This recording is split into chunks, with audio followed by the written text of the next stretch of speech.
അസ്സലാമു അലൈക്കും വറഹ്മത്തുള്ളാഹി. കാഫിർ എന്നുള്ള വാക്ക് നാം പലപ്പോഴായി നമ്മുടെ സമൂഹത്തിൽ കേൾക്കുന്നൊരു വാക്കാണ്.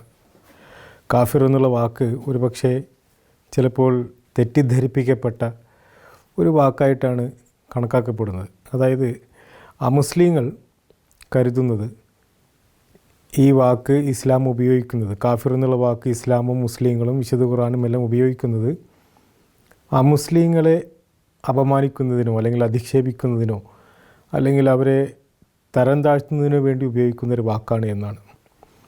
എന്നാൽ യാഥാർത്ഥ്യം അങ്ങനെയല്ല. യഥാർത്ഥത്തിൽ കാഫിർ എന്നുള്ള വാക്ക് അതിൻ്റെ ഉദ്ദേശം എന്താണ്, അതിൻ്റെ പ്രയോഗം എന്താണ് എന്നാണ് നമുക്ക് ഇന്ന് നോക്കാനുള്ളത്. കാഫിർ എന്നുള്ള വാക്ക് കഫറ എന്നുള്ള വാക്കിൽ നിന്നാണ് ഉരുത്തിരിഞ്ഞ് വന്നിരിക്കുന്നത്. അതായത് കഫറ എന്നുള്ള വാക്കാണ് അതിൻ്റെ റൂട്ട് വേർഡ് എന്ന് നമുക്ക് പറയാൻ കഴിയുന്നത്. കഫറ എന്നുള്ള വാക്കിന് അറബിയിൽ അകറ്റുക അല്ലെങ്കിൽ മറച്ചു വയ്ക്കുക അല്ലെങ്കിൽ മൂടി വയ്ക്കുക എന്നുള്ള അർത്ഥമുണ്ട്. അതുകൊണ്ടാണ് അറബിയിൽ കൃഷിക്കാരന് കാഫിർ എന്ന് വിശേഷിപ്പിക്കപ്പെടുന്നത്. അതായത് കൃഷിക്കാരൻ വിത്ത് മണ്ണിനടിയിൽ മൂടി വയ്ക്കുന്നത് കൊണ്ട് കൃഷിക്കാരൻ കാഫിർ എന്ന് വിശേഷിപ്പിക്കപ്പെടുന്നുണ്ട് അറബി ഭാഷയിൽ. അപ്പോൾ അങ്ങനെ നോക്കുമ്പോൾ കാഫിർ എന്നുള്ളത് ഏതെങ്കിലും വസ്തുവിനെ മറച്ചു വയ്ക്കുകയോ അല്ലെങ്കിൽ മൂടി വയ്ക്കുകയോ അല്ലെങ്കിൽ അകറ്റി നിർത്തുകയോ ചെയ്യുന്ന ഒരാളാണ് കാഫിർ. ഇസ്ലാമിൻ്റെ മതപരമായ ഉപയോഗത്തിൽ അല്ലെങ്കിൽ ഇസ്ലാമിൻ്റെ സാങ്കേതികമായിട്ടുള്ള ഉപയോഗത്തിൽ കാഫിർ എന്നുള്ള വാക്ക് ഇസ്ലാമിനെ നിഷേധിക്കുന്നവർ എന്നുള്ള അർത്ഥത്തിലാണ് ഉപയോഗിക്കുന്നത്. അതായത് ഇസ്ലാം സത്യമല്ല എന്ന് വിശ്വസിക്കുന്നവർ അല്ലെങ്കിൽ ഇസ്ലാമിൽ വിശ്വസിക്കാത്തവർ എന്നാണ് അതുകൊണ്ട് അർത്ഥമാക്കുന്നത്. അതായത് ഇസ്ലാമിൽ വിശ്വസിക്കാത്തവരെ വിശുദ്ധ ഖുർആൻ കാഫിർ എന്ന പദം ഉപയോഗിച്ചിട്ടാണ് അടയാളപ്പെടുത്തുന്നത് അല്ലെങ്കിൽ വിശേഷിപ്പിക്കുന്നത്. അതായത് ഈ ഇസ്ലാമിൽ വിശ്വസിക്കാത്തവർ അവരുടെ തന്നെ ഞങ്ങൾ വിശ്വസിക്കുന്നില്ല എന്നുള്ള പ്രഖ്യാപനത്തെ വിശുദ്ധ ഖുർആൻ കാഫിർ എന്നുള്ള വാക്കുകൊണ്ട് അതിനെ അടയാളപ്പെടുത്തുന്നു അല്ലെങ്കിൽ അതിനെ വിശേഷിപ്പിക്കുന്നു എന്ന് മാത്രം. അവർ തന്നെ സ്വയം തങ്ങൾ വിശ്വസിക്കുന്നില്ല എന്ന് പറഞ്ഞ ആ കാരണം കൊണ്ട്. അതായത് ഏതുപോലെ ഒരു വിശ്വാസിയെ ഇസ്ലാം മോമിൻ എന്നും മുസ്ലിം എന്നും എല്ലാം വിശേഷിപ്പിക്കുന്നുണ്ടോ അതുപോലെ തന്നെ വിശ്വാസിയല്ലാത്ത ഒരാളെ അതായത് ഇസ്ലാമിൽ വിശ്വസിക്കാത്ത ഒരാളെ കാഫിർ എന്ന് വിളിക്കുന്നു എന്ന് മാത്രം. അതായത് മറ്റേത് അറബി പദത്തിൻ്റെ പോലെ തന്നെ ഒരു പദം മാത്രമാണ് കാഫിർ എന്നുള്ള വാക്ക്. അതിന് ഈ മറ്റുള്ളവരെ അല്ലെങ്കിൽ മറ്റുള്ളവരെ അതായത് അമുസ്ലിങ്ങളെ അധിക്ഷേപിക്കാനോ അല്ലെങ്കിൽ അപമാനിതരാക്കാനോ വേണ്ടി ഉപയോഗിക്കപ്പെടുന്ന ഒരു വാക്കല്ല കാഫിർ എന്നതാണ് യാഥാർത്ഥ്യം.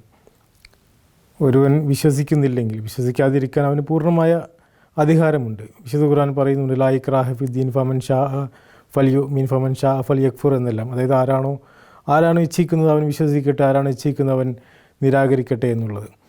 അങ്ങനെ നിരാകരിക്കുന്നവർ അവർ തങ്ങൾ നിരാകരിക്കുന്നു എന്ന് പറയുന്ന കാരണം കൊണ്ട് ആ നിരാകരണത്തിനുള്ളൊരു വാക്കായിട്ട് കാഫിർ അല്ലെങ്കിൽ കഫറ എന്നുള്ള വാക്ക് ഉപയോഗിക്കുന്നു എന്ന് മാത്രം. അതല്ലാതെ ഇത് മറ്റൊരർത്ഥത്തിൽ ഒരു തരം താഴ്ത്താൻ വേണ്ടി ഉപയോഗിക്കുന്ന ഒരു പദമല്ല എന്ന് ഞാൻ വീണ്ടും ഒന്നുകൂടി ആവർത്തിക്കുകയാണ്. പിന്നെ ഈ വാക്ക് ഇത് തരം താഴ്ത്തുന്ന പദമല്ല എന്ന് അതായത് മറ്റേത് അറബി പദത്തെ പോലുള്ളൊരു മറ്റൊരു പദമാണ് എന്ന് നമുക്ക് മനസ്സിലാകുന്നത് വിശുദ്ധ ഖുർആനിൽ വിശ്വാസികളെക്കുറിച്ച് കഫറ എന്നുള്ള വാക്ക് അല്ലെങ്കിൽ കാഫിർ എന്നുള്ള വാക്ക് ഉപയോഗിച്ചിട്ടുണ്ട്. ഫമൻ യക്ഫുർ ബി താഗൂത്ത് എന്ന് വിശ്വാസികളെക്കുറിച്ച് പറയുന്നുണ്ട്. അതായത് ദുഷ്ടശക്തികളെ നിരാകരിക്കുന്നവരാണ് വിശ്വാസികളെന്ന് വിശുദ്ധ ഖുർആൻ സൂറ ബഖറയിൽ പറയുന്നുണ്ട്. അതുപോലെ ഹദീസ് എടുത്ത് നോക്കുകയാണെങ്കിൽ അതിലും നമുക്ക് കാണാൻ സാധിക്കുന്നതാണ് മൻ തറക്ക സ്വലാത്ത മുതഅമ്മിദൻ ഫഖദ് കഫറ എന്ന് നബി തിരുമേനി സല്ലല്ലാഹു അലൈഹി വസല്ലം പറയുന്നുണ്ട്. അതായത് ആരാണോ നമസ്കാരം മനഃപൂർവ്വമായി ഉപേക്ഷിക്കുന്നത് അവൻ കുഫർ ചെയ്തു അല്ലെങ്കിൽ അവൻ നിരാകരിച്ചു എന്ന് നബി തിരുമേനി സല്ലല്ലാഹു അലൈഹി വസല്ലം പറയുന്നുണ്ട്. അതായത് കുഫർ ചെയ്യുക എന്നുള്ളത് അല്ലെങ്കിൽ നിരാകരിക്കുക എന്നുള്ള വിശ്വാസികളെക്കുറിച്ച്, നമസ്കരിക്കുന്നത് വിശ്വാസികൾ തന്നെയാണല്ലോ. അപ്പോൾ ആ നമസ്കാരത്തെ ഒരു വിശ്വാസി നിരാകരിക്കുകയാണെങ്കിൽ അല്ലെങ്കിൽ അതിനെ ഉപേക്ഷിക്കുകയാണെങ്കിൽ അവൻ കുഫർ ചെയ്തു എന്ന് നബി തിരുമേനി സല്ലല്ലാഹു അലൈഹി വസല്ലം പറയുന്നു. അതായത് പറഞ്ഞു വന്നതിൻ്റെ ചുരുക്കം എന്തെന്നാൽ ഇത് ഒരു സാങ്കേതിക പദം മാത്രമാണ്. വിശ്വാസികൾ, അവിശ്വാസികൾ, മുസ്ലിങ്ങൾ, അമുസ്ലിങ്ങൾ എന്ന് പറയുന്നത് പോലെ തന്നെ മുസ്ലിങ്ങൾ കാഫിറുകൾ എന്ന് പറയുന്നു. അതിനെ ഒരു കാറ്റഗറൈസ് ചെയ്യാൻ വേണ്ടി മാത്രം ഉപയോഗിക്കുന്നു എന്ന് മാത്രം. അമുസ്ലിങ്ങളെ തരം താഴ്ത്തുന്നതിന് വേണ്ടിയോ അല്ലെങ്കിൽ അവരെ അപമാനിതരാക്കുന്നതിന് വേണ്ടി ഉപയോഗിക്കപ്പെടുന്ന ഒരു പദമല്ല കാഫിർ എന്നുള്ള പദം. മറിച്ച് അവരുടെ തന്നെ പ്രഖ്യാപനത്തെ വിശുദ്ധ ഖുർആൻ എടുത്ത് പ്രഖ്യാപിക്കുന്നു, അല്ലെങ്കിൽ വിശുദ്ധ ഖുർആൻ അതിനെ എടുത്ത് ഇവർ നിരാകരിച്ചിരിക്കുന്നു എന്ന് പറയുന്നതിന് വേണ്ടി ഉപയോഗിക്കുന്ന ഒരു വാക്കാണ് കാഫിർ. പിന്നെ ആരാണ് കാഫിർ എന്ന് നാം നോക്കുകയാണെങ്കിൽ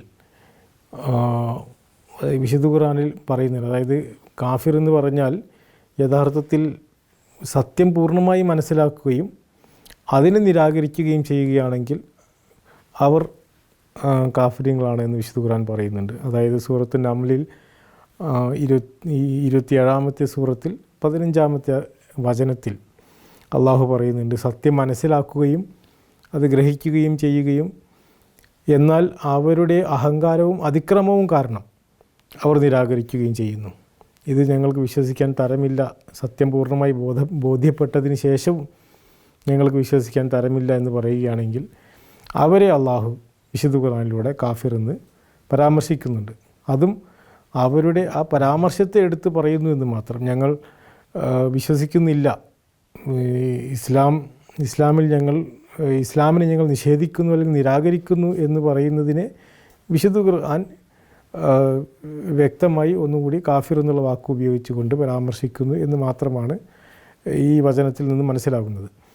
പിന്നെ ഈ കാഫിറിനെ കുറിച്ച് ചർച്ച ചെയ്യുമ്പോൾ പൊതുവായി സമൂഹത്തിൽ ഉയരുന്ന ഒരു ചോദ്യമുണ്ട്. പലപ്പോഴായി ഇസ്ലാമിനെ ആക്ഷേപിക്കുന്നവരും അല്ലെങ്കിൽ ഇസ്ലാമിൻ്റെ ശത്രുക്കളും ഈ ലോകത്ത് പലതരം നന്മകൾ ചെയ്തിട്ടുള്ള അമുസ്ലിങ്ങളുടെ പേരുകൾ എടുത്ത് പറഞ്ഞുകൊണ്ട് അവർ വിശ്വാസികളല്ലാത്തത് കൊണ്ട് അവർ നരകത്തിലല്ലേ, അവർ ഇത്രയും നന്മകൾ ചെയ്തിട്ട് എന്താണ് കാര്യം, നിങ്ങളുടെ വിശ്വാസപ്രകാരം അല്ലെങ്കിൽ ഇസ്ലാമിൻ്റെ അധ്യാപനം അനുസരിച്ച് അവർ നരകത്തിലായിരിക്കും, അവർക്ക് സ്വർഗത്തിൽ പോകാൻ യാതൊരു അവകാശവും ഇല്ലല്ലോ, ഇസ്ലാമിനെതിരെ ആക്ഷേപങ്ങൾ ഉന്നയിക്കാറുണ്ട്. അപ്പോൾ ഈ വിഷയത്തിൽ പറയാനുള്ളത്, ഈ ലോകത്ത് ജീവിക്കുന്ന മനുഷ്യർ, അവർ മുസ്ലിങ്ങളായിക്കോട്ടെ അല്ലെങ്കിൽ അമുസ്ലിങ്ങളായിക്കോട്ടെ, അവർ നരകത്തിലാണോ അല്ലെങ്കിൽ സ്വർഗത്തിലാണോ എന്ന് തീരുമാനിക്കുന്നതിൻ്റെ പൂർണ്ണമായ അവകാശം, പൂർണ്ണമായ ഉടമസ്ഥത അത് അള്ളാഹുവിൻ്റെ കയ്യിലുള്ളതാണ് എന്നാണ് വിശുദ്ധ ഖുർആനിൽ നിന്നും മനസ്സിലാകുന്നത്. അള്ളാഹു വിശുദ്ധ ഖുർആൻ്റെ ഏറ്റവും ആദ്യത്തെ അധ്യായത്തിൽ തന്നെ മാലിക് യൗമിദ്ദീൻ, അതായത് പ്രതിഫലം നൽകുന്ന നാളിൻ്റെ ഉടമസ്ഥൻ അള്ളാഹുവാണ് എന്ന് അള്ളാഹു ഉറക്കെ പ്രഖ്യാപിച്ചിരിക്കുന്നു. അതായത് ആരാണോ സ്വർഗത്തിൽ പോകേണ്ടത്, ആരാണോ നരകത്തിൽ പോകേണ്ടത് എന്നുള്ളത് പൂർണ്ണമായും തീരുമാനിക്കുന്നത് അള്ളാഹുവിൻ്റെ അവകാശമാണ്, അള്ളാഹുവിൻ്റെ ഉടമസ്ഥാവകാശമാണ് എന്നതാണ് അള്ളാഹു പറയുന്നത്. അതുകൊണ്ട് ഈ ലോകത്ത് വസിക്കുന്ന മനുഷ്യർക്ക് ആർക്കും തന്നെ ഇന്ന ആൾ സ്വർഗത്തിലാണ്, ഇന്ന ആൾ നരകത്തിലാണ് എന്ന് പറയാനുള്ള അവകാശമില്ല എന്നതാണ് യാഥാർത്ഥ്യം. അപ്പോൾ ചുരുക്കത്തിൽ ഈ കാഫിർ എന്നുള്ള വാക്ക് അത് ഒരിക്കലും തന്നെ മുസ്ലിങ്ങളെ അവരെ അപമാനിതരാക്കുന്നതിന് വേണ്ടിയോ അല്ലെങ്കിൽ അവരെ തരം താഴ്ത്തുന്നതിന് വേണ്ടിയോ ഉപയോഗിക്കപ്പെടുന്ന ഒരു ഡെറഗേറ്ററി സ്റ്റേറ്റ്മെൻ്റ് അല്ല, അല്ലെങ്കിൽ ഡെറഗേറ്ററി ആയിട്ടുള്ളൊരു വാക്കല്ല എന്നതാണ് നമുക്ക് വിശുദ്ധ ഖുർആനിൽ നിന്ന് മനസ്സിലാകുന്നത്. അല്ലെങ്കിൽ അവരെ ഈ മുസ്ലിങ്ങളോട് വിവേചനത്തോടെ പെരുമാറണമെന്നോ അല്ലെങ്കിൽ അനീതിയോടെ പെരുമാറണമെന്നോ ഒരിക്കലും ഈ വാക്ക് കൊണ്ട് അർത്ഥമാക്കുന്നില്ല. വിശുദ്ധ ഖുർആൻ പൊതുവെ മുസ്ലിങ്ങളെ വിശേഷിപ്പിക്കുന്നതിന് പല വാക്കുകൾ ഉപയോഗിക്കുന്ന കൂട്ടത്തിൽ ഒരു വാക്ക് ഉപയോഗിച്ചു എന്ന് മാത്രം. ചിലരെ അഹ്ലെ കിതാബ് എന്ന് വിശുദ്ധ ഖുർആൻ വിളിക്കുന്നുണ്ട്. പിന്നെ മൊത്തത്തിൽ ജനങ്ങളെ എല്ലാവരെയും അന്നാസ് അല്ലയോ ജനങ്ങളെ എന്ന് വിശുദ്ധ ഖുർആൻ വിളിക്കുന്നുണ്ട്. അപ്പോൾ അതിൻ്റെ കൂടെയുള്ള ഒരു വാക്ക് മാത്രമാണ് കാഫിർ എന്നുള്ളൊരു വാക്ക്. എന്ന് കരുതി ഒരിക്കലും തന്നെ അവരോട് അനീതിയോടെ പെരുമാറാനുള്ള ഒരു സൂചനയും ഇതിലില്ല എന്നതാണ്. അല്ലെങ്കിൽ അങ്ങനെ വിശുദ്ധ ഖുർആനിൽ ഒരു അധ്യാപനവും നമുക്ക് കാണാൻ സാധിക്കുകയില്ല. പൊതുവിൽ നാം നോക്കുകയാണെങ്കിൽ വിശുദ്ധ ഖുർആൻ്റെ സാമൂഹികപരമായിട്ടുള്ള എല്ലാ അധ്യാപനങ്ങളും അതിൽ മുഴുവൻ ലോകത്തെ ജനങ്ങളെയും ഉൾപ്പെടുത്തിക്കൊണ്ടാണ് വിശുദ്ധ ഖുർആൻ ആ അധ്യാപനങ്ങളെ കൽപ്പിച്ചിട്ടുള്ളത്.